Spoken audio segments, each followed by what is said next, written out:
Praise the lord. ఈరోజు వాక్య ధ్యానాంశంగా 46వ కీర్తన 1వ వచనం చదువుకుందాం. దేవుడు మనకు ఆశ్రయమును దుర్గమునై ఉన్నాడు. ఆపత్కాలములో ఆయన నమ్ముకొనదగిన సహాయకుడు. యుద్ధము వారిని చుట్టుముట్టింది. బహు శత్రువులు యెరూషలేమును వణికిస్తున్నాయి. అప్పుడు వారి పరిస్థితి పర్వతములు కూలిపోయినట్లు, మెట్టలు తత్తరిల్లినట్లు, సముద్రములు ఘోషిస్తున్నట్లు ఇటువంటి వారి పరిస్థితి. ఈ సమయంలో వారు దేవుని ప్రార్థన చేస్తున్నారు. మరి హిజ్కియా చుట్టూ అస్సిరియలు చుట్టుముట్టినారు. మరి వారు దేవునికి ప్రార్థన చేశారు.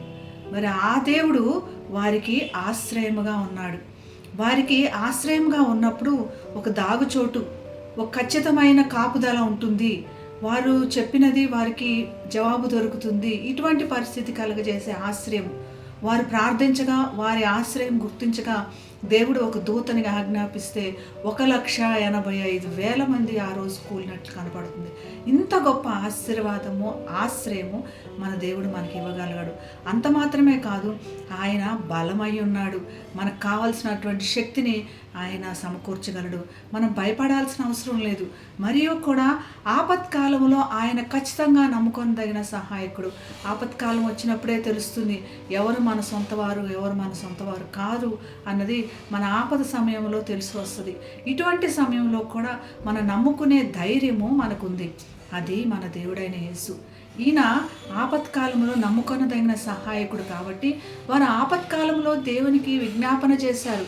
1,85,000 మంది సైన్యము, దేవుని వెక్కిరిస్తున్న సైన్యము, దేవుని ప్రజలైన ఇశ్రాయేలీలను, యూదులను వారు భయపడుతున్నటువంటి సైన్యము కుప్పకూలిపోయింది. మన సమస్యలు ఎంతో చిన్నవి.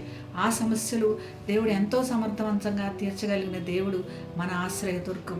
ఈ ఆశ్రయదుర్గం దగ్గర మనం ఆశ్రయం పొందుదాం, ఆయన బలం పొందుకుందాం, మన దేవుని స్తుతించి గణపరిచి ఈ ఆశీర్వాదంలోని సొంతం చేసుకుందాం. ప్రార్థన చేసుకుందాం. పరిశుద్ధుడైన యేసయ్య, మరి మా ఆశ్రయ దుర్గం నీవని మరి ఒకసారి మాకు జ్ఞాపకం చేసినందుకు కృతజ్ఞతలు ప్రభా.